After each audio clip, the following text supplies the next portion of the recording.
Hi, I'm Willie for Kids First. Today I'll be reviewing Jason Bourne.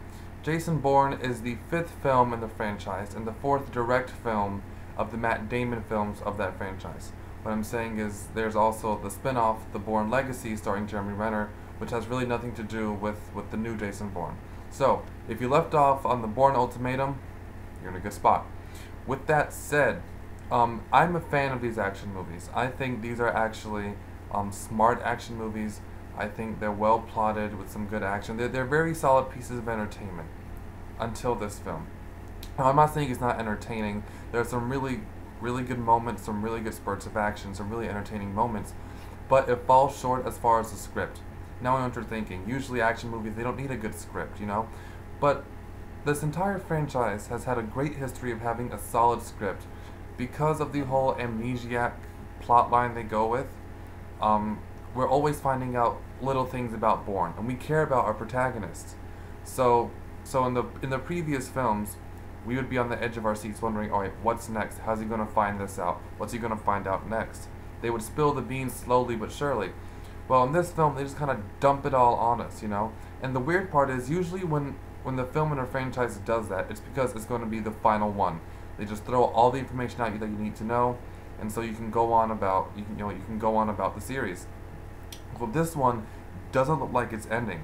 So why they would spill everything like the way they did is really confusing. And second of all, the action scenes, it's a lot slower paced than usual.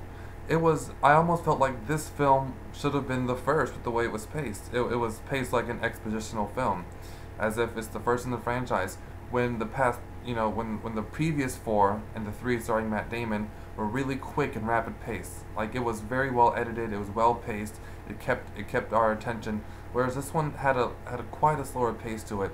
So even though some of the action scenes are good, and of course the acting is great, the acting is always great in all the Bourne movies. Matt Damon carries the film wonderfully. Tommy Lee Jones nearly steals the show from him. Between those two, there's some really good acting in this film, as is with all the Bourne movies.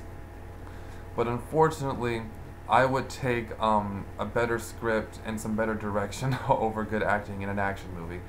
Paul Greengrass directed it. He co-wrote it. I just think that it was a little forced, this 4th one. I understand you're trying to give the series a nice cap, a nice, rounding it off so we get to know everything about Jason.